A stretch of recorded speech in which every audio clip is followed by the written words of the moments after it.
আমাদের গোস্বামী तुलसीदास বলছেন, दिन को मोहिनी रात को बाघिनी, पलक पलक लहू चूसे, दुनिया सब बावरा होके घर घर बाघिनी पूछे। ये सब घर घर बाघिनी पूछते, सब দিনের বেলা মোহিনী মূর্তি আর রাত্রেতে সব রক্ত শোষণ করে নিচ্ছে। এই করতে করতে শেষ হয়ে গেল। আর কি না, এখন লোকে বলে, আরে বাবা এত অল্প বয়সে ভগবানের ভজন করে বুড়ো হও, তখন কি হবে? চোখ দেখছে না, চোখ দেখতে পাচ্ছে না, আর কান শুনতে পাচ্ছে না, নাক আর ঘ্রাণ নিতে পারছে না, দাঁত আর ঠিক মতো নেই, তারপরে কানও শুনতে পাচ্ছে না, হাত আবার কাঁপছে, পাও হাঁটতে পারছে না, পরিক্রমা করতে পারছে না। এখন কি নেবে?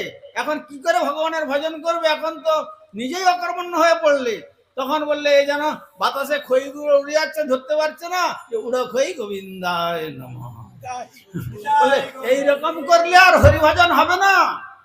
তাই শ্রীমদ্ ভাগবতে বলেছেন, কৌমার আচরে প্রাজ্ঞ ধর্মান ভাগবতান।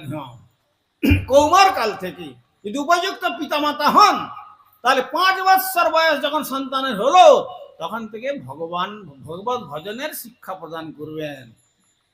ভগবানের ভজন করতে হবে, মাইনাস গড, মাইনাস জিরো।